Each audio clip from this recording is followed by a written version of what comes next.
Hello and welcome to episode 2 of Behind the Screen. I'm your guest, Cinnabad, or aka Cinny, aka Isaac, whatever people would like to call me. And it's been a while since our last episode. Not that far, but it's been a bit. And I kind of realized, I need to change my strategy a bit after that first episode came out. Kind of realized, for me, this is not going to work as me solo, fully. I'm kind of gonna do a podcast episode whenever I can get a guest to talk about whatever the new TV show, movie, possibly something else sometimes is. So that's why there's been a bit of a break. Today I will be talking to a good friend of mine, Dan, or also known as Imperfect Dan if you know him on Twitter. And we're going to be talking about the new film Superman. And next week, we will have another podcast talking about the A24 film Eddington with a very passionate, eccentric guy about art, Sour Bacon. I'm excited to talk to him. He's a great guy. And so look forward to that. And we'll see where we go from there. There were some technical difficulties towards the end of the episode. If you notice, then that's what it was. Did my best to salvage it, but it is what it is, but I hope you enjoyed it. We are now going to talk about a highly anticipated film, the new Superman film, with a guest, Dan, or Imperfect Dan if you know him in certain social circles. So, anything you want to say before we start? Don't skip breakfast. This has been maybe the most highly anticipated movie of the last Summer. 3 years ever since it was announced. For multiple reasons, this was like the reset for the DCU, and it's kind of a big deal because this is the first Superman film since Man of Steel, I guess, unless you count Batman v Superman or the two versions of Justice League or whatever. But it basically is the first Superman film in over a decade, so it's kind of a big deal. And this is kind of like, what are you gonna say? I was gonna say, I'm curious for your reaction specifically, just because you've been a fan of the Superman character in the comic book. So I've been wondering how you kind of took it before the movie came out, because it's a big pressure. I would say for the movie, I don't think I read that many Superman comics when the movie was announced. I think after the movie, I was like, okay, I'll read some. I think I didn't really like Superman until the Snyder films, which not everyone likes, but I do think for me personally, they do capture a lot of Superman, even though there's a lot of things that do change. But I was really excited because I love James Gunn, and I knew he'd kind of be doing this is what Superman was, or who he is in the comics. Sure. Should we talk about our history with the character? I guess because you kind of got into it a little bit. He's probably one of the first comic book characters that everybody can just recognize, straight off the bat. It's kind of interesting because, at the same time, he also doesn't have a crazy movie track record, right? So it's how is he still so popular despite not having the craziest track record? It is kind of interesting. I guess that is the power of legacy. Legacy is really motherfucker. Yeah, I mean, there was all the old movies, which I think the older generations have a lot of connection to. But I'd say millennials and Gen Z don't really have a connection to. And I've seen. We'll go into the older movies later, but I don't think they've aged very well and don't really fully represent how great of a character Superman can be. Well, that is interesting.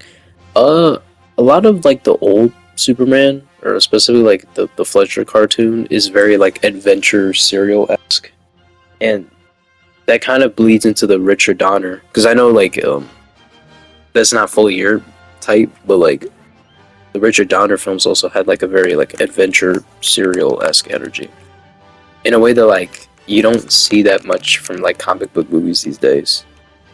A lot of them feel more grand or less reverent, I would say. Reverent would probably be the word to use. If there was a spectrum of is this thing like how reverent it is versus like it's trying to deconstruct this thing. Like if we put it on a spectrum, like Watchmen would probably be like on the end of the spectrum where it's like, nah, this is a deconstruction. It's completely breaking this down. Superman would probably be on the other half of the section where it's like just completely reverent of its main character. So with that in mind, it made me wonder like how is this new movie gonna stick to its roots? And then also like kind of update itself for like a new generation. Because that's kind of like the conflict of making a Superman movie in the year 2025. And especially if you're trying to make it like true to the heart of this, you know what I'm saying, source material. Yeah, it's basically what I thought, what I expected was that I was gonna go back to the basics. Like this is how we're gonna get people to understand why Superman is great. Because I feel like a lot of younger people who aren't a fan of the Zack Snyder movies and don't really read the comics, they kind of see Superman as like this, like, I don't know, I describe it like Sunday morning cartoon, like really boring, like 50s type of thing. And yeah, this movie I thought was gonna like get people to understand more. Yeah, I would say what the movie kind of proved to me is that like you don't really have to change the character that much for it to resonate with people. Like I think there's a sense of like nostalgia and reverence that kind of is like timeless in a way where like you can get all the boyish attitudes and like the Boy Scout energy, the charisma, like all of that without like needing to change it for like I mean we'll get into it. Like the movie, like especially like the sense of humor is very like it's not really 1978 sense of humor, but like at the same time like the titular character himself, like it does just feel like, oh, this is just taking inspiration from like all your favorite comic books, you know, like all your favorite like Superman solo stories, if I can say that. And it's kind of funny. The film was originally called Superman Legacy, and it changed. Exactly. And when that title, I was like, okay, maybe because they were also talking about, I think that early on, so I thought it was gonna be like kind of like a older Superman, and not. I mean, it's not an origin story, but still, this Superman's still young. So I kind of thought, okay, maybe they're doing something like radically different, but that's not exactly what happened, obviously. I got a question for you. When you got to watch the movie early, were they previewing the Fletcher cartoon? No, I didn't see any previews like that. Yeah, because I saw them show the Fletcher cartoon in the logo, but like that's it. Yeah, in my theater experience, like most of the previews was like them just like showing like old Superman archives, like old commercials, old ads, and like they just straight up like showed an episode, like the first episode of like the Fletcher cartoon. And it was so interesting. Like I watched it at I messed this up for Kemp, Alamo Draft House Cinema. I watched it there. And it's very like fancy looking. It's like one of those theaters that like they have like a bunch of like old movie posters, and like it's been around for a while. So like, and it was also kind of interesting because the service there was like they was giving people food service from like within the seats. Like you don't have to leave your seat. Like you can scan a QR code and just order like online, and like they'll just give you the food. So it kind of like exuded a bit of old school energy. Like yeah, they definitely, at least my screening of it definitely seeming like James Gunn or whoever was at the marketing team wanted to like pay their respects and like show their love for the character, which I thought was like really cool. It kind of reminded me in a weird way of like watching the behind the scenes documentary for like the Batman movie, and we'll get to that in a bit, but like similar to that, like I do think there was a genuine like love and fondness for it. But can I just say, I did not think James Gunn would take on Superman, because like he's usually the type of guy that if I was to make a Mickey Mouse movie, he would make a movie about Donald Duck. Like that's just the kind of guy he is. Like he goes for the more oddball, lesser known, the B list characters. Yeah. Like I didn't think he would take on like the Man of Steel himself. So like, how'd you even feel about like that whole announcement? I had a lot of doubts because yeah, I felt the kind of the same way. You know, the Guardians of the Galaxy movies, they're good, and he brought characters that people don't really care about at all, really, to characters people care a lot about, and those characters are way different than they are in the comics. So I was kind of worried, like, okay, what's he gonna do with Superman exactly? And I know a lot of people are complaining, like, he loves putting needle drops in his movies. I wasn't sure how that Yeah, tone would fit for a Superman movie, just like constantly putting like 70s rock songs in the movie. So, but he did yeah, surprise me a lot with like what my yeah, expectations for were. sure. We could probably get in the movie now. Right. So the So, first scene, which I wasn't really expecting, the first scene, which was like the like seemed like the main focus of like all the trailers, where Superman is yep. like crashed near the Fortress of Solitude, and then Crypto finds him there. And what did you think about that scene? Before we even get into that, can we even talk about like the Star Wars ass narration opening crawl? Like Oh yeah, that to me just reeked of like, oh, they're really paying homage to like an era of filmmaking. It was very interesting because I wish I could remember what it said, but it was something about like 3 centuries ago the first metahuman was on Earth, and there was like 3 decades ago Kal-El came to the world, and it was like 3 months ago Superman put himself in public, and it's like something about he lost his first battle 3 minutes ago. I don't know, like the yeah. way Yeah. they kind of explained it. I thought that was kind of hard. I Like thought if it you're was not pretty gonna, funny too. yeah, there was a bit of humor to it. Um, because it definitely gets into the more like contentious aspect of the movie, which was them kind of skimping over a lot of elements that we would expect them to explore in like the first Superman movie, which is like how like his relationship with the Daily Planet, Lois Lane, his parents, him meeting his parents or like a hologram of his parents, but they kind of like skimp over all of that because they're trying to tell a story in which like he's kind of established all of that already. So would you say that the intro, like the first 30 minutes or like the first 20 minutes, did it put you off a little bit, or like were you like kind of used to it? Because it's definitely a talking point right now. I think it definitely throws a lot at you, but I was really into it how they like were just like, okay, we're not gonna do origin. You're just gonna be thrown into this world, and you're just gonna get it step by step. And I thought that was really cool. I would say I don't know. I think it just hooked me from the start. Like just that first opening, like that first shot when they zoom in on or close in on Superman's face. I was like, I'm in. Yeah, I mean, maybe it was even intentional to have shown basically the first scene throughout the marketing. I would say it's like when he gets back to Metropolis, that feels like, dang, they really throwing so much at you. I was kind of like comparing it to, there were like two comic book movies I was kind of making the comparison to. One of which, and I think it's kind of less obvious, is like the Batman, because both movies are kind of establishing their characters basically done the job, and they're like a couple years in.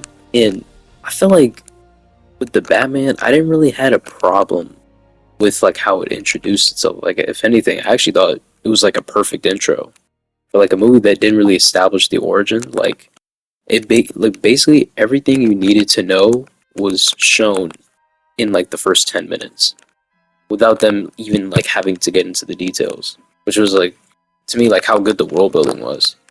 And here, on the other hand, it feels even more like you're thrusted into a conflict, and you just kind of have to. You're basically forced to just get the hang of it. And I don't know for a fact if it's a bad thing or a good thing, but it was just something different for sure. Yeah, I think it's very similar That's to the Batman in like uh, multiple reasons. for sure. Even just like the role both movies kind of play in their respective like mythologies, I think was kind of interesting to think about. But yeah, what did you think of the casting, like overall, like the overall casting choices? Did you like? I thought the casting was really excellent. I mean, Lois Yeah, Lane, Rachel Brosnahan as Lois Lane. She's like really yeah. good. David Cornsweet, I thought was excellent casting. Oh Like yeah, how well Nicholas Hoult was also rumored to be Superman, and David yeah. I Cornsweet. think he I auditioned. thought that would. Yeah, he did. He did audition. I thought that was a lot more questionable when those rumors were around. But I felt like David Yeah, Cornsweet was just perfect as a casting, and then he was really great in the movie. And then the other supporting cast, they're all really, really good casting from Jimmy Olsen to like the entire Daily Planet cast. I think is really good. I think they have really great chemistry too. yeah. I agree. And I did not think they would get marvelous Mrs. Maisel to be playing fucking Lois Lane. Like, definitely some of the choices were interesting. Because if I'm not mistaken, it's like mainly actors that are known for like TV roles that are like playing these big movie characters. But yeah, I'm kind of with you. Oddly enough, the highlight to me wasn't Lex Luthor. It was actually like Arkin himself. Like I felt, or if we're talking about like casting wise, Nicholas Hoult. Like I think his casting was good because there's an element of like one dimensionality of Lex Luthor. Not one dimensionality, but like his very simplistic explanation of why he's like obsessed with Superman. Like there's an element of that I think he just kind of caught perfectly. Like even before he gets into the nitty gritty of like why he doesn't like Superman, you kind of already understand it just off of like the actions that he's doing throughout the movie. Which I think to me was like a sign of like, oh yeah, like this was great villain casting. And for Lois Lane, the fact that like her first major scene is her doing like the iconic interview. By the way, can we talk about how they basically did a plot twist on like the iconic interview scene? Because when you remember like in the first movie, her doing the interview with Superman was like kind of just like her falling in love with him. Versus in this one where like when she's doing the interview with him, it's like actually just her questioning his existence or his role in society. Which I think honestly was like the sign of like a really good Lois Lane because like just her obsession with the truth and everything.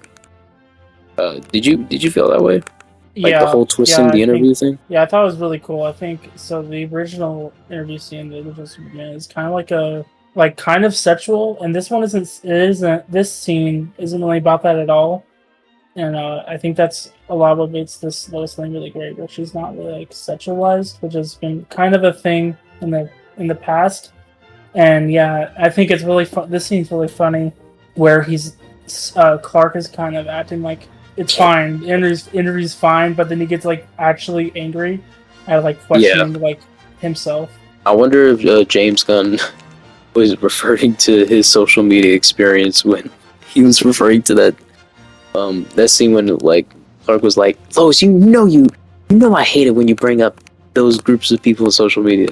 I wonder if Yeah, for James sure. Gunn was thinking about that one time he got canceled, or not canceled, but like when Marvel tried to fire him for them old ass tweets he had. I wonder if he Well, was thinking from that as well. there's actually a lot of stuff about that. Like the scene where they're in like the like black hole realm, I guess, and they show like a bunch of Yeah. monkeys typing on a keyboard. I thought Yeah. that scene, it was funny. I thought they could have gone too far to like meta with it, and they didn't. It was just like really funny. Yeah. Definitely like the handling of like social media's role and like how Superman's perceived. I thought was like very like it wasn't very distracting per se. Or I think part of it is like the audience just doesn't like to see social media depicted in films, but like I think for what it is, like, it does the job well. It's basically like when the Daily Bugle or the Daily Planet is posting hate pieces on their titular superhero. Like you see the citizens react to it. To me, it's not that different. It's basically the same shit. So it's like as long as you Yeah. like depict a little bit of that, then I'm fine. Yeah. But yeah, that was kind of interesting. But that was probably the first scene that stuck out to me. Just that whole interview scene. Even like when he agreed to do the interview, there was like a subtle like acting difference when it's like he switches between Clark Kent mode and Superman mode. Like when he leans on his chair and he's like Miss Lane, and like the tone of his voice is like a little bit different. I've seen some people say that in this movie you don't get to see a lot of charismatic Superman. I disagree with that. Like I think there were. It's not like super overt like it was with the Christopher Reeve version, but like if you like are you don't really got to pay that much attention, but like it's all there. Like when you see the differences between how he plays both characters, like you see the differences. Sure. And I think that's like the key to a good Superman casting is like because like literally one has glasses, one doesn't have glasses, so it's like it's harder to play or make two characters come off different when you don't even have a mask. You know, so yeah, I think he's. I mean, he's charismatic, sure, but there's just not a lot of scenes that like highlight it crazy, but like I don't know, it's definitely there. Yeah, I mean, he's going through a ton of stress in this movie, so he's not. And and he's still young, you know. There's the Justice. Did they call themselves the Justice Squad? Hawkgirl. Yeah, the Justice Squad. And he's still kind of the younger group, not of all of them, but like Green Lantern particularly thinks he's above Superman. So yeah, I mean, they said in this movie that metahumans have existed for like hundreds of years, and he's just like the first alien. So I just kind of assumed he was the youngest one, or the least experienced, probably. Yeah, he's only like 3 years in. Hawkgirl is probably younger, I assume. Maybe. At least the actresses, I think. Isabella Misfit said it's younger than David Corn Sweat. Any scenes you want to highlight in particular? There's a lot. I think the movie really starts. I think like the first one. Once the first act, I think the second act kind of starts when Superman surrenders. He just says he's going to surrender to the American government, which is really surrendering to Lex Luthor because he wants to find people. You're missing something. Because before that, the reason why he had to do it was because of the whole revelation with his parents thing. Now this is why I had to make this is why I had to make a Batman comparison. Because in this movie, and let me just say, I thought that this would like happen like more so later on in the movie. Like it did to me. I was like, wait, did the first act just end? Like, are we? I feel like we're at the beginning of the movie, but like Superman like takes like a couple, like one or two public L's, and then the big revelation comes out. And then the revelation being like, there's like a plot thread throughout the movie where he has like the message that his parents sent him, but like he doesn't know everything that they said to him. And Lex Luthor's team basically raises base, and like it's translated to basically like we want you to take over that world, and like have your gene pool take over that world. Which to me, the first time I saw that, I now this is me potentially just not being fully aware of other Superman storylines, but the first thing I thought of was like, oh shit, this kind of reminds me of the Matt Reeves Batman, where it was like, you know, your parents not being the best people, and then you having to reconcile with that. And then also when I saw that, it made the plot synopsis made more sense, because the whole thing was it was about Superman having to reconcile his Kryptonian lineage with like his humanity. And the first time I heard the plot, I thought it would just be something more like Man of Steel-esque, but no, that was definitely an interesting twist. What did you think of it? Yeah, I thought it was really cool that he had to. I'm not sure we've seen too much of him struggling between like his different parents. He has two sets of parents. One that he's known his entire life basically, and ones that he's never met, but he claims he bases everything he does on them. And when that is kind of like thrown, he kind of doesn't know what to do. There's like a lot, like I don't know, like there's obviously the endings. This whole thing has to do with a lot of the movie, like the ending scene. I think it's the ending scene, final scene, where he goes back to the Fortress of Solitude, and it's like a montage of his his parents on Earth, Ma and Pa Yeah. Kent, which was a really, really, Which I is think, why I emotional wanted scene. more scenes of them. I wanted more of that Yeah, that's because the it thing. it would. I feel like it would have pushed the whole kind of point of that more. Like we really only. I kind of like the way it was set up, right? Because the first scene you saw of them, it was like them calling Clark while he was in the Daily Planet, and it was him kind of just, kind of just shrugging them off a little bit because he just, I'm used to them calling me like all the time. Like I don't gotta value it. But then by the end of the movie, it's like him like placing an importance and value for the fact that like these were the people that truly raised him, not his Kryptonian parents. So that I think the concept of it was to me like the best part of the movie. Like I like the idea that like his Kryptonian lineage kind of contradicts with the person he ends up being. Also, I have to give credit to Dragon Ball Z because Dragon Ball Z did this first. Just letting you know that. Unless you could point me to a Superman comic that did that first, we got it. It's Dragon Ball Z. Dragon Ball Z did it. Dragon Ball Z did that first. Like letting people know that. I think, But yeah, I did mean, you yeah, thought the that's twist probably was true. good? Yeah, I thought it was good. I didn't really expect it, and at first I was actually kind of confused. I was like, wait, what did they say that was wrong? And then I saw them all panicking, saying they were like saying he needs to like breed with the women, Yeah, which and I was like, oh, that's why it's wrong. I think it made it. I think it made the movie way more interesting, because it like did what I for said, sure. and it's like very relatable because a lot of people might have certain mentors, but they have like something they're like that's the something they look up to, like that's the code, and then Yeah, you can be like thrown for a loop, like, oh, maybe my code is a lie. I think that's very relatable. yeah. And I think unlike the because like the difference was like again this is just me looking at what they did in the Batman. The difference was like at least that movie they were trying to say like, oh, it's more nuanced than that. They weren't actually horrible people. This movie kind of sticks to it. It sticks to the fact that like nah, they were imperialists. Like at the end of the day, like they did want it to just conquer the planet. But I think what did I say? I like that it kind of yeah, it does add to that relatability and again it plays into the whole like James Gunn twisting classic Superman tropes because we brought up how the interview was a twist on the classic interview. And for the parent stuff, like everyone is used to his dad giving him the speech, right? Like in Man of Steel, he gets the speech, and in Superman 1978, it's Marlon Brando's speech. Like and in this movie, you basically don't get that. You don't get that affirmation like at all. So, and I think it plays into the idea of like I think what James Gunn wanted to make this about, which was basically an an immigrant alien trying to prove his humanity to the world.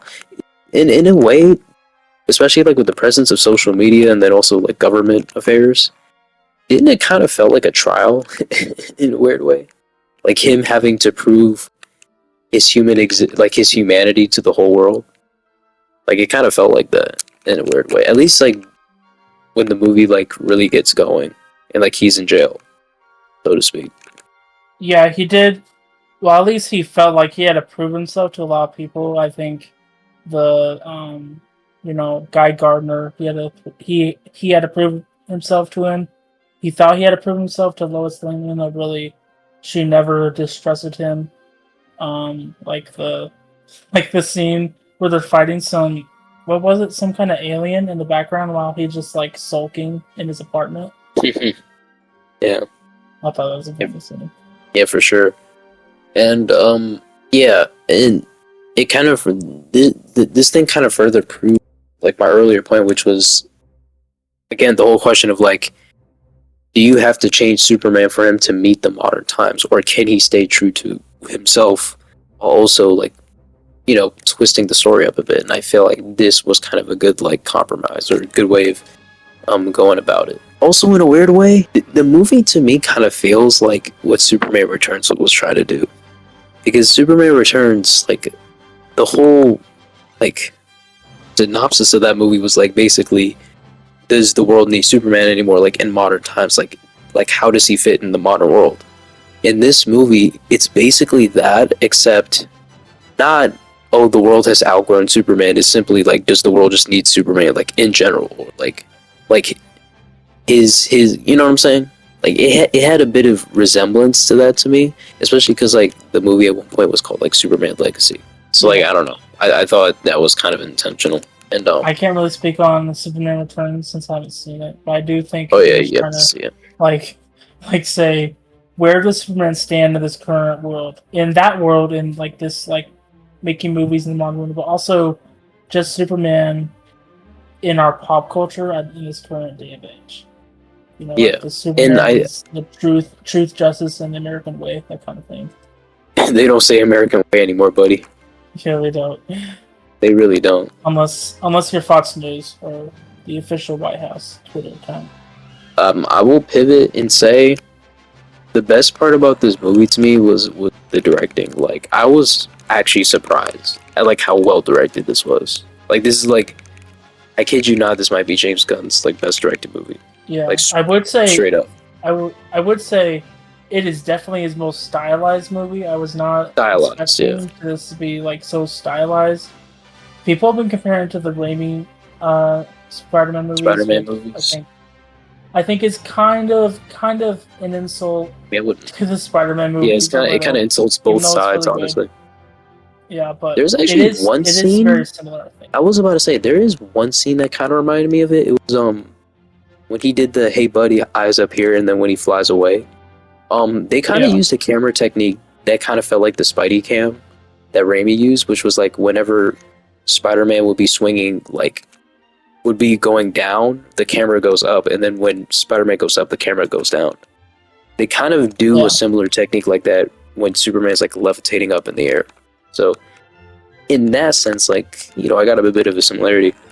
But I think Cosmonaut, like I watched his review recently, and I think he kind of explained it well, like why both shouldn't be compared. Because like the first Spider-Man movie was like a very like airtight introduction, like you got everything out the way in like 10 minutes. Versus this movie where like it's not really trying to introduce itself in that type of way. And then he compared it to the Avengers.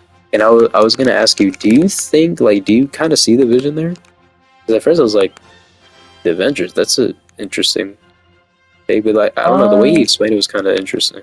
Narratively, like the way no. Yeah, like the way he kind of sets itself up and everything. I would say narratively, like not really. I think it's, I mean, I think most superhero movies are just always going to be compared to Superman because they kind of always like, ever since the Avengers, they've kind of copied the Joss Whedon dialogue, even if they don't want to admit it.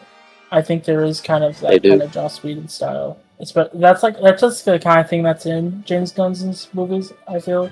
I did want to say though, there's a shot where Superman punches one of Lex his goons, and like their teeth like clink onto the lens. Oh yeah. Which is something I don't think Raimi did in the Spider-Man movies, but that's like very Raimi, I feel. Like he would do that, the close-ups he used. Yeah, it was so interesting. Like the way I honestly didn't think James Gunn would like have easily like the best fight scenes. It's like there's a lot of good Superman action moments that you can pull from. Like I think about like the Superman Returns plane scene. Like I think that's like a brilliant example of like how to make a Superman saving people scene very exciting. But like this movie, like I don't know, is definitely giving it a run for its money in many ways. And not just even just like him saving people, but like even like him fighting the kaiju monster. Like the way sometimes the camera will feel like a shaky handheld-esque camera when he's flying, or the way the camera will like move very dynamically before he I don't know. There's like that one scene when he like punched the kaiju straight in the jaw, and like I kind of felt the impact of that a little bit, just because like the sound design of it all. So I don't know. Just I feel like there's a lot of, broadly speaking, there's a lot of dynamic camera movement because I feel like the camera is kind of Lex's character. I don't know, like you know how he has all those cameras always watching the fights so he can control them, and I feel like they kind of use that to make like the camera kind of Lex's part of Lex's character, which was interesting. I also had no CGI complaints. So I heard some people were saying the CGI was a little out there, but I don't know. Me personally, like I thought they used it very well. I didn't really have much of an Yeah, issue with it. yeah. I think the CGI looked really good, especially for Metamorpho, Anthony Carrigan's Oh yeah, character. yeah. Yeah, I thought I that was really good. It was not. Yeah, He had a really Mr. good Terrific performance too. too. Oh yeah, Yeah, yeah. He looked great. and the Green Lantern special effects that now felt very natural. Yeah, I also think a lot of people had a doubts about Green Lantern in this movie. They're like, oh, he looks too silly, even though it's Guy Gardner. So I thought it was funny. Wait, I do think. people take Guy Gardner seriously? I think we were just complaining like, oh, why do they have Green Lantern like the lame Green Lantern in this movie? I thought that was kind of funny. Yes, I don't know what to say to that. I like. It's not like we're not talking about Hal Jordan over here. We're talking about the fucking Yeah, Guy Gardner. It's not and Mr. not Terrific necessarily. is really good in this movie. He's kind of like Wait, I don't know. he was the He's funniest like really character. good. Honestly, Yeah, he's him and dead as Lois have a funny. great dynamic too. Yeah, for sure. Like I agree with you. Definitely, like especially like his whole bit with like anytime somebody underestimates him or undermines his abilities, like he gets really offended at that for some reason. So I thought that was kind of funny, and it kind of, Yeah. I guess like it also played into how the whole like superheroes have existed for so long. So like people like crazy things will happen, and like normal human characters will just not have a crazy reaction to it, or like some of them will, but then some of them won't. Like Lois Lane and the people at Daily Planet, they're just riding a spaceship. Like yeah, this is just a your average Tuesday. I thought they would have Yeah, a more visceral reaction because it's like, yo, you're driving a spaceship. But like, yeah. Well, wait, there is that scene where Lois goes to Mister Terrific to find out where Superman went when he got arrested, and he just kind of annihilates everyone in front of Lois, and she's like, "Okay, I guess I'm walking over all these dead bodies." She was kind of shocked. yeah. And I guess another thing we can bring up. So, did you feel like the Justice Society's inclusion was very like, did you wish they weren't in the movie that much, or like, did you thought it was fine for what it needed to be?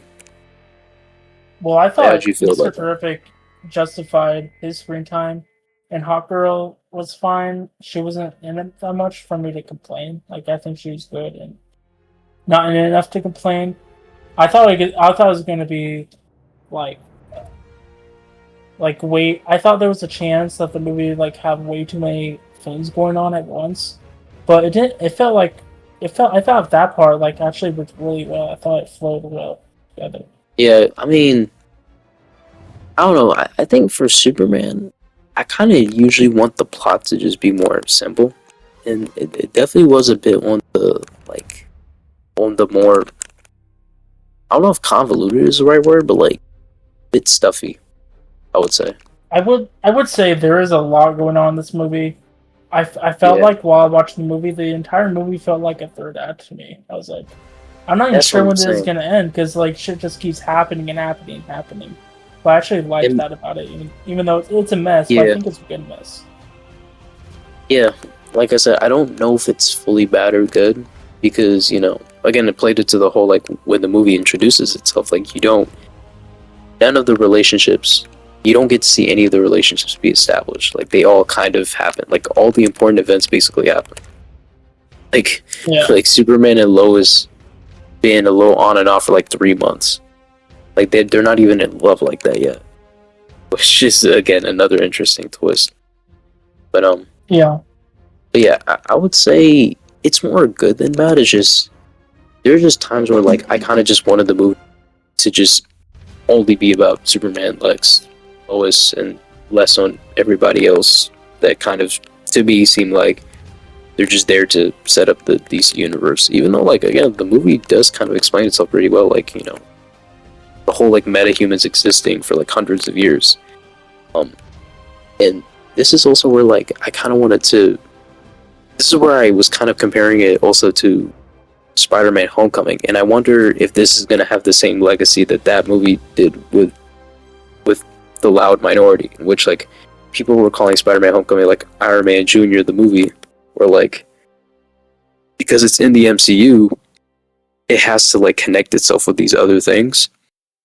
And a lot of the contentions with that is like Spider-Man is so larger than life that like he doesn't need these other things to carry his own movie. And I wonder if people are going to feel the same with this version of Superman, where it's like, okay, we get it. There's meta-humans, stuff out there that existed for a minute. But like, will they say the same thing where it's like Superman is so much larger than all of that he has his own universe to carry himself? It's like, I don't know. Like, did you get any type of resemblance there, or just me? Yeah, my own thing is, so like, Ma and Pa Kent have like 2 scenes in this movie, and normally I'd have an issue with that because this should be a Superman movie, it should be about him. But the thing is, I know we're gonna get more Superman movies, so I like, do hope we get more scenes with them. Yeah, I think that's the intention. But we're gonna get movies, future Superman movies, where they're gonna be in the movies more. So like, I felt like it wasn't too much of an issue because I thought Mr. Terrific really justified his screen time. So I didn't have really have an issue with like all the other characters like to set up something, because I thought it felt more natural than the MCU at least has been lately with that kind of thing. I mean, yeah, I'm not saying it's. I mean, obviously, I'm not saying it's as bad or it's as good, but I was just making that comparison because I just thought it was kind of interesting. Because like, Spider-Man: Homecoming also similarly was like another movie in which like, when it came out, it's like people were like, oh, this is just like the source material. And then like months later, they're like, oh, this is basically just Iron Boy. So I wonder if they're gonna call this movie the Justice League movie in like 2 months from now, or like the Snyder fans will call this movie like this is basically a Justice League movie. Well, the thoughts the Snyder fans will probably find some excuse to not like the movie. But I didn't think I was going to talk about this for the Superman movie, but after watching, I kind of want to talk about the politics of the movie because it's kind of wild. So we have. I'm sure it was wild for you. Barovia Barovia is the country that's like, this country can be resembling multiple countries, but I would say their flag looks similar to the flag of Israel. Like, it looks similar. I don't think I'm crazy for saying that, right? I mean, I don't know. It was like a golden star. The flag had like a golden star, and the president of this country that's invading a smaller country that Superman initially stopped, which is kind of like what, like gets him in trouble. Like, what kind of like starts the movie that he invaded, like stopped this country. Yeah. Yeah, and I mean, because part of the whole theme of the movie was the whole like being kind or accepting people's humanity and whatnot. So I think having the whole like there's other nations trying to invade each other.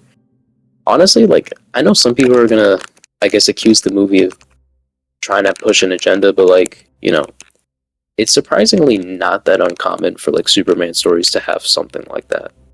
Like yeah. Actually, yeah, I'm not sure James. I was gonna say I don't think James Gunn. So I do think this movie is, even if James Gunn isn't like a super anti-Zionist person, he's probably just like your average Hollywood liberal. But I would say, yeah. I mean, he has a line. Does stumble into very anti-Israel messaging, which was interesting in like multiple ways. Like, I feel like the president of Barovia was kind of a pair. I don't know if he meant to do this, but he's kind of a parody of Yahoo, from his accent to like how he talks to how he looks, and and then he like gets an awesome death scene because Hawkgirl. I thought it was a really funny scene where Hawkgirl, I don't know if she said she's not like him, not like Superman. We should get into the James Gunn sense of humor, but like I didn't expect it to land in a Superman movie like this, honestly. But it did land. Like the whole like I remember that scene. Wasn't it like superheroes don't kill people? Was like, or Superman doesn't kill people, and he's like, well, good thing I'm not like him. Like it just ends off like that. Superman doesn't. I don't know exactly what he says, but like Superman didn't kill me last time or whatever, and she basically says, well, I'm not Superman. and then Yeah. she just drops him. It's and we funny don't because I see the remember death. there was another scene in which like Superman was like, "Hey, like let's not kill this monster. Let's like take him somewhere where we can experiment on him." And they just killed him, and they're like, "Stop being a wuss." Yeah, Mr. Terrific And was like, we're not dealing with your bullshit. I feel like that was like James Gunn's way of being like, "Yeah, this is probably how modern superheroes would react to Superman. Like we just don't see your vision, bro." It did feel like a little bit that the extent Superman was going to stop Phil from dying, like when they're destroying the city. I felt like it was kind of a jab at Man of Steel. I don't think that's crazy to say. Yeah, I wonder how. It's funny you say that. I wonder how the fans are gonna react seeing him like having a fight in Metropolis, but him also trying to save everybody. Because in Man of Steel, it was a very contentious aspect that like, he fought General Zod and like seemingly just didn't give a crap that he's destroying like doing property damage and like just people dying all over. Yeah, I'm fine with both. I think You're fine. I think what well here's I'll try to justify. I mean, how I think feel about both. if I'm not mistaken, Man of Steel, I think he was just angry. I think he was just Yeah, well he was yeah. emotional. He was was emotional. distracted, and Zod was effectively he was able to distract Superman from the people. Kind of, he was able to focus on him. Yeah. And you can have different versions of Superman. Not every version of Superman would have Has to be the just same. ignored I think destroying I forgot Metropolis. David's last name. What's his last name? What's the last name? David, the main guy that plays Superman. What's his last name? Corn Sweat. Whatever you just said. He It's Corn Sweat. basically just confirmed what you were. Where he kind of has like the same opinion, whereas like when he was talking about Man of Steel and Superman Returns, it's like yeah, it's kind of like they're just making a more like grounded take on Superman, and it's like he thinks it's cool because like not every version needs to be the same. Yeah, I think both work. I think you can make Superman save literally even a squirrel. He saved Yeah. a squirrel to just annihilating Metropolis. Because I think what that set up, I know you're not a fan, but what that set up for Batman v Superman was like, yeah, it was a great setup. It was a great setup for Batman v Superman. We're gonna judge it like that.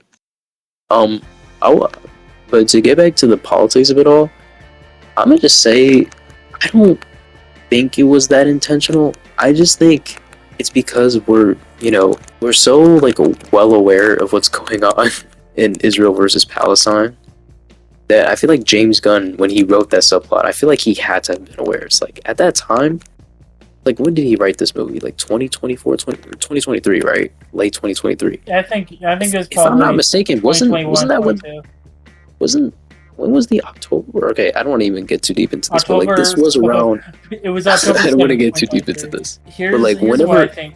I think he actually wrote the villain based on Putin and the country based on Russia. Probably Putin. But he kind of stumbled. But I think he kind of stumbled into making it anti-Israel. I'm not sure. I'm not sure he's like a super anti-Zionist. I doubt he is. Probably not. I just think that's the messaging in the movie, even if it wasn't intentional. It probably wasn't fully intentional.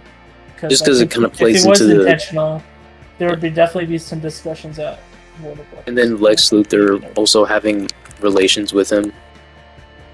Like a billionaire having relationships with a politician for just to fund his weapons. Like it's like very, a proxy war. Yeah. Very, you could relate that to the real world and stuff. Yeah. So I kind of, I wouldn't say it's like intentionally trying to be anti or Israel or whatever, but if somebody calls it that, I'm not gonna say you're wrong. I'm gonna be like, yeah, you have a point. Yeah, I basically just think that's how they stumbled into that messaging. Yeah. And that's cool. Yeah, exactly what you said for sure. It's like whenever I think about like the politics of something, I usually think about like what does this filmmaker what does he lean to? I usually try to take that into account. Yeah. It's like that because otherwise you could just interpret like 100 different things from a movie without that context. It's very political other than that too, because there's the I mean it's a major part of the movie. Yeah, there's a Sean Gunn cameo where he basically says whether you're conservative or liberal, we can Yes. all agree that we hate Lex Luthor. That's what That to was a me. I very was just hilarious like, when scene. you mentioned anti-Israel, I was thinking about that scene. I'm like, are you sure? Because that's some centrist Yeah, ass. Okay, to be fair, that line is objectively funny. But yeah, I'm it just is saying really that's some funny. shit a centrist would write. Like I'm just saying. Only a centrist would write a line like that. Yeah, But I don't hey, think it was centrist. I think it was just like to I mean, not probably. make it too political or whatever. We're like on one side, so I don't know. I mean, That this got a wouldn't be huge like laugh out his of my first video. time. Yeah. I mean, it is kind of funny because I feel like this isn't gonna quell the people. Or I mean, should we get into people's reactions? Because I am finding some of the reactions interesting because we are talking the politics. Sure. It is, I don't know. It is interesting that they did pick this movie to do the whole like cultural Marxism bullshit. Like, first it was just like our.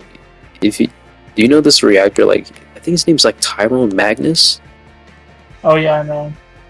Yeah, he seems to just not like the movie. But to be fair, I mean, I heard like he said some pretty crazy shit, like him not liking the suit. But like, I don't know. I mean, it started with that. It was just like, oh, dang, he doesn't like the movie. But I guess he also has like a relationship, like he has a good friendship with Zack Snyder. So I mean, I guess it makes sense. But then it's I like, think then I'm I like, think Jeremy Johns also hated it. yeah. Then I saw Jeremy Jahns. He was like, it's like it's good time, or I don't know. He rated it like, for the people who don't know, Jeremy Jahns' rating system, like he doesn't rate shit in numbers. He rates stuff in like phrases. He's like, this is a good time if you're drunk or something, which basically means a movie's okay. Yeah, so there's that. I think they're both. I think Tyrone Magnus and Jeremy Johns are both conservative, so that might explain some of Probably. their distastes. Oh yeah, Tyrone definitely, 100%. Yeah, Yeah, he well, yeah, definitely is he's like the whole anti-woke crowd. for sure. It's just he isn't as annoying with it as other people, but Yeah, yeah, he definitely leans that way. But it went from that to then like Fox News. Like then I'm seeing them complaining about Superman being woke, and then the whole like the illegal alien allegory, and then I'm seeing people debate online from the conservative side. They're like, he's not an illegal immigrant; he's a refugee. And I was like, okay, what are refugees then? Like, are they legal? Like, I mean, I don't want to use that argument, but I'm just like, if we're gonna go there, then like, what are refugees? You know what I'm saying? It's like, are they not yeah, immigrants? And then, and then somebody brought up, it's like, yeah, it's like y'all say he's not an immigrant, but like he entered the earth with no legal jurisdiction. So it's like, how exactly can you say he's not this? And then it was funny because somebody's like, oh, since you guys seem to like Man of Steel, let me show you a scene from Man of Steel that had a similar messaging. And it was pretty funny because they clipped like one of the scenes. I think it was like Clark Kent when he was like young talking to his dad. He's like, can't. It was like that scene when he's like, can't I keep pretending that I'm your son? And he was like, you are my son. Like they were yeah, quoting that as just like a counterpoint. It's like, how can you say you're a Man of Steel fan but hate this movie for having like pro-immigrant messaging? Like that movie also had that message too. But to get to that, one of my favorite scenes of the movie was his last, or Superman's like last talk with Lex Luthor. Um, I thought that was like basically it was the message of the movie instilled in one scene. But like I just love how he's like trying to plead with Lex in order to try to get him to understand his perspective is, and he's like I even just remember how he said it. He was just like, "That's the thing people get wrong about." Like people think I'm this person. He's like, it's like I breathe, I cry, I sleep, I eat. I'm just like you guys. And like there was something about the way he said it, in which it made me feel like damn, this David guy, he's really meant for this role. But like I yeah. don't know, I love that that had a strong moment. reaction out of me. Like there are some scenes where like he was emotional, but then like some of the sense of humor kind of like took from it. But like that was the one scene that like it felt so genuine. Like the execution just felt so genuine. It was like Lex Luthor explaining his side of the story, like why he hates Superman, and then Superman explaining like why, like, dude, I'm just like you, bro. Like we're not that different. Yeah. What'd you think of that whole scene? Well, I thought it was an excellent monologue, and it kind of like completely sold me on the movie. Yeah. And because I had some doubts, I was like, okay, are they gonna stick to the landing though? And I think that like perfectly explained the dynamic between Lex and Between those two, Man. exactly. You Yeah, can like literally perfectly. put that scene by itself, and it's a perfect distillation of these two. Like it's so brilliant. Like I genuinely I think that was like the best. Like to me, that was the highlight. And like seeing Lex Luthor slowly like the fisheye lens perspective of Lex being pissed off. Like they just caught it. Man, they just caught the whole thing like so well. And I hope this isn't the last time we see Lex. It did seem like the beginning of something. Yeah, I I just definitely don't know think what. he's coming back. Like And it him, was like very with funny when a crypto yeah, just beat the shit out of him. he just beat the shit out of him. Crypto. Crypto So was it really seems good. We like didn't really talk about Crypto. He was really good in this movie. dude's whole personality is he does not obey anybody. And apparently James Yeah. Gunn said he took that from his own dog, which was I kind think of it is one of the most interesting. realistic portrayals of like a Very dog I've realistic. seen in a movie. Like the time in which the dog helped him the most was when like Lex Luthor had cameras on him, and then he basically urged Crypto to chase after the security camera like it was a ball. I was like, yep, Yeah. that is what dogs do. Even though I knew who Ultraman was in the comics, it was pretty crazy when he revealed his mask off. He got his mask off, and it was a David Cohen sweat. Yeah, Um, yeah, for sure. Like just seeing like the Superman clone thing. Yeah, that yeah, was tough. Also, Homie could really play a villain well. yeah, Like he was at really this point, good. like he's playing three. He's not trying to pull a Kyle MacLachlan, but like he's playing like three characters basically. Kind of interesting. Did you want to talk about anything else before we just get into the final thoughts of the movie? The score, because we briefly discussed the music. What did you think of the overall score, and then what did you think of like the song choices specifically? I think the score. I need to like listen to it on its own, Yeah, but I think the score was really good and worked really well. I wasn't expecting so much score to be used. That was the thing where yeah, James Gunn is known for his needle drops. He'll have like a dozen needle drops in his yeah, movies. That's kind of what I was expecting. But I think there were like two needle drops. There was one when yeah. Mr. Terrific It kind of was played, yeah. It played into the whole killing all like those him people, liking and rock then bands. Yeah, yeah. And then there was like a montage at the end, I think, that played a song, and that was basically it. I think. I know a lot of people are making memes that they were gonna needle drop Starman while he was flying for the first time, which didn't happen since that'd be way too cliche. yeah, I did kind of want more songs though. I think what happened probably was they kind of told him, okay, James, you gotta slow your roll on the needle drops. Maybe when you do the next movie, you can oh add yeah. He more. definitely didn't Kind of James what Gunn it happened. as much as he could for Yeah. sure. Because usually like every major I think it action could have theme. worked if there was more. I think it could have worked, but I think the songs. I mean, he could have played it into the theme of like Lois and Clark's conversation. Anytime Superman has a fight, it's like a soft rock song, and then like in the Yeah, end of the I movie, thought it plays like an actual like punk rock song. yeah, I thought there was gonna be punk because there was a scene where Yeah, Lois was talking about how she's like a punk fan. yeah, for But sure. yeah, the score was really good and very inspired by the original John Yeah, Williams, I love. which is an incredible. The original score Yeah, is incredible. One of the best fun scores I've fact: my seen. favorite John Williams score is the Krypton theme. Yeah, that's a Um, very valid choice. and part of the reason why that's my favorite is because if you watch the teaser trailer for the Superman Returns movie, it plays that theme, and I think that's the greatest. It's like one of my favorite trailers, like of all time. You should watch it Yeah, in it's your a own free really time. good. Yeah. Have you seen it? Yeah, I think I watched I think I watched it after I rewatched 78 film. But yeah, it plays the Krypton theme, and like you hear Marlon Brando's, and it's so fire. Yeah.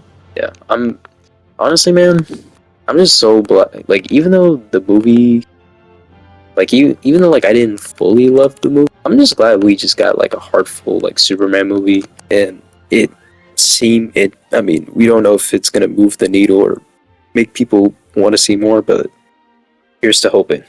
Also, that Supergirl cameo was funny. Oh yeah, that was good.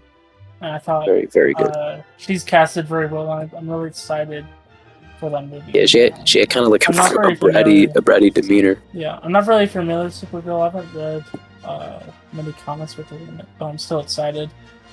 And yeah, this film, I would say, I was super excited for it, and then I kind of had doubts for a little. Then I got really excited again once the first teaser came out.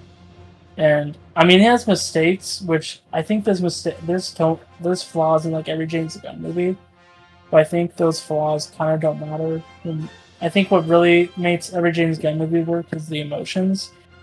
And I think this movie kind of rough at parts in the emotion aspect. But I think like how we talked about that final scene, it really stuck with the ending. That final like legs and yips, absolutely. Yeah, I think it really works. And I definitely want to see this again. And they definitely like no, you can definitely like take from this and like make an even crazier sequel. I'm very excited to see like what he does for like if he even does the next Superman movie. Yeah, there's so much you can do. I hope he does it, bro. Ideally, I want 3 Superman movies and then the Justice League movie. Before Justice League? They're not doing that. They are not doing that. They're gonna do like 2 Superman movies and then you're getting the Justice League. Yeah, but I prefer 3, but we'll see. I know, but I hope they don't cancel Matt Reeves' Batman before they start their whole DC universe fully. Yeah. That's a discussion for another day.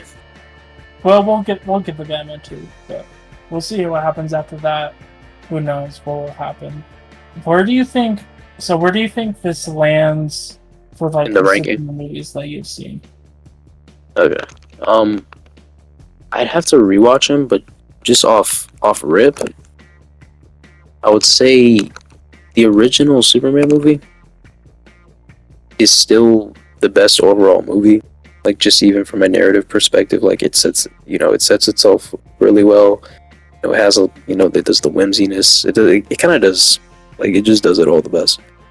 So I would put this movie, or I would probably. This is how you know the bar for Superman is really not that high. I would put this movie like right below first one, and then like I would do Superman 1 and this, then say Superman Returns, and then Man of Steel, and then Superman 2, and then after that it really doesn't matter. Like they all kind of suck after that. Do you like BVS or Man of Steel more? I mean, I don't put BVS on this list, but Man of Steel is decent. Do you like more Man of Steel? I don't hate Man of Steel. I just don't think it's. I just think it's decent, but I don't hate it. It's like a lot of decent Superman movies, and like some that are like ass. But it's just not a lot of ones that are like really, really good. And so far, I would say this is definitely the best since the Richard Donner movie, and it kind of does stuff that I kind of wanted to see from Superman Returns. So that's why I kind of have it above that one. Yeah. But I'm very curious to see your reaction to Superman Returns. Yeah, I should probably. And also the Donner cut, Donner cut of Superman 2. I actually did. I did watch the Donner cut a couple of days ago. I thought I didn't like it that much, if I'm being honest. I thought it was kind of boring. I just didn't really care for it. You wouldn't even get Spider-Man 2 without it, bro. You wouldn't get Spider-Man 2. Yeah, that is true. I think the Donner Superman movies are very. Raimi was very inspired by them. And you wouldn't get the Dark Knight movies. I think Raimi's a far better filmmaker than Richard Donner. I would say the best Superman movie. Oh boy! Wait, would you say this is your favorite? So there's. You're about to say Justice League. I'm gonna kill you right now. If we're gonna count the Batman v Superman and Justice League, Zack Snyder Justice League, of course, movies. If we're gonna include those, I would say Zack Snyder's Justice League is number 1. Okay. And then I feel like that's really stretching the definition. But those the movies that has Superman in the title or Man of Steel in the title, which one's your favorite? Okay, it's actually really hard for me to choose between the top 2. Is Man? Alright, what's the top 2? I'm not saying which order. I'm not saying which order yet because I'm not sure exactly. Man of Steel and James Gunn's Superman are like my top two. I'm not exactly sure which one I like more right now. I think my problems with Man of Steel is the pacing is really bad. It feels really long. I don't have many like plot problems with the third act, but it does feel very, very long. I think that is the best Paul Kent we've gotten ever. I think his scenes are so well done that most of them make me cry every time I watch them. I think they work so well for me. Okay, but you have to agree. You have to agree that Marlon Brando is the best version of his alien dad. You gotta admit that. Yeah, he's the best. Although wait, Russell Crowe? Is Russell Crowe the other version? Yeah, he's good. He just doesn't. Yeah, Russell Crowe's pretty good too. Much. And that part actually goes way too long in Man of Steel. I thought they should just cut it out completely. It's like useless. That's another problem I have with Man of Steel. I think I would also have to rewatch Superman again if I decide if I like it more. I would just say the Man of Steel does make me more emotional as of now. I would say Superman has better Lois, better Lois action, kind of. Yeah, better. I mean, I don't. Better action? You think he has better action? I don't like Amy Adams' Lois action that much. Even though I love Sam. Okay. I heard you wrong. I thought you said Man of Steel had a better Lois and better action. I was about to say, whoa. Oh no. I think both of the action in both of them is really good, and the first scene in Man of Steel where Superman flies for the first time. Hey man, look, I like Dragon Ball Z too, but I also like watching a Superman movie. You know what I'm saying? I'm just saying. So besides those other two, whichever order, I would say I'll just put Superman. Yeah, what would you put below that? At one for now. I would put Superman, the original Superman, and then I would. And then put, Superman 2 below that. This is controversial. I'm actually going to put Superman 3 over Superman 2. Above Superman 2? Yeah, I think Superman 3 is actually a really fun movie. Not always, but like a lot of it is a lot. Wait, do you have Superman 3 over 1? No, but I would say it's better than 2.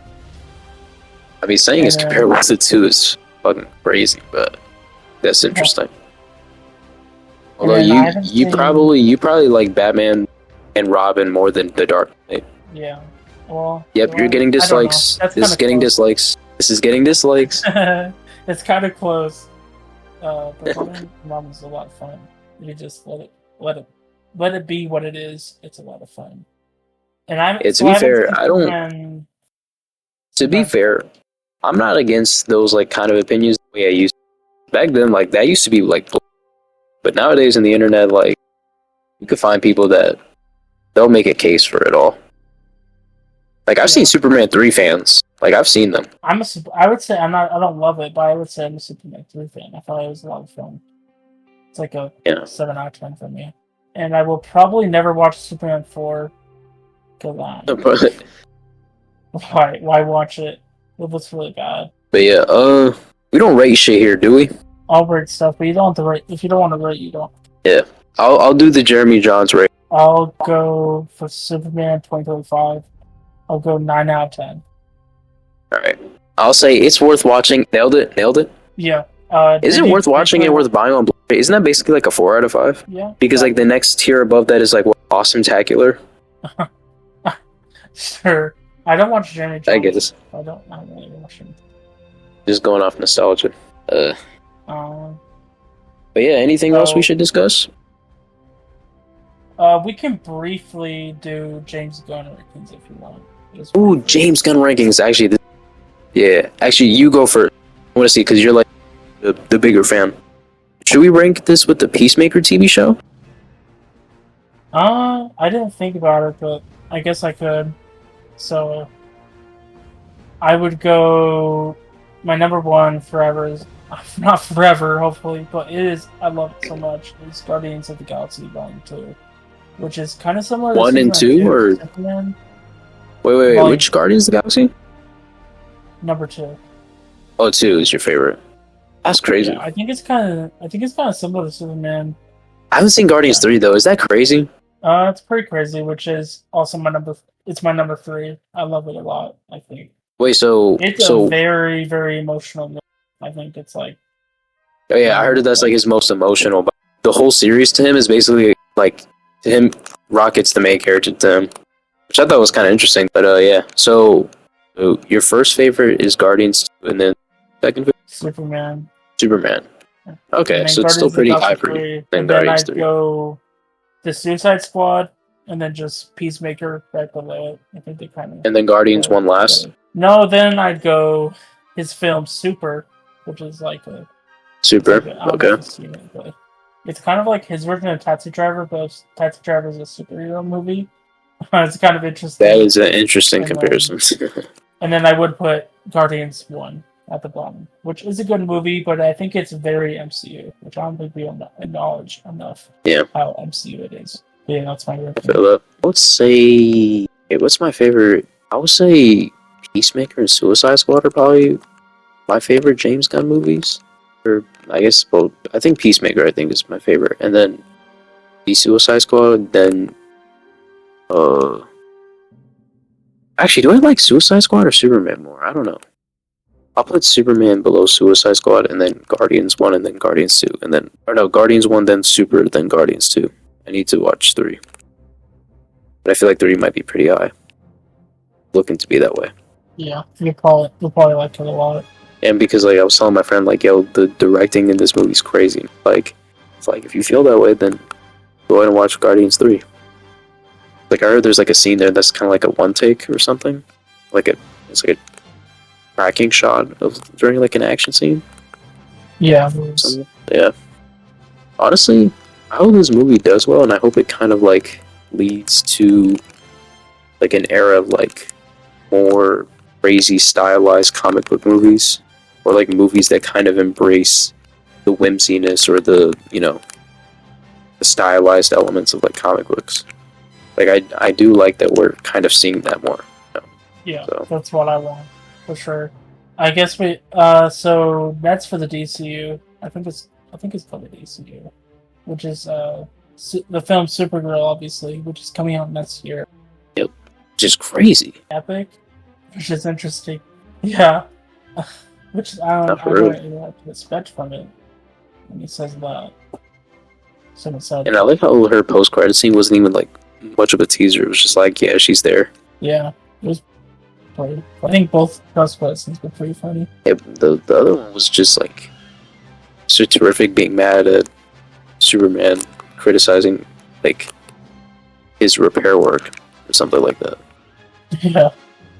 Yeah. Okay, so that is it for our discussion on Superman with the special guest Dan. We will see you next time, maybe for Fantastic Four with who knows who. We'll have to see how that goes, but we'll see you next time. Peace.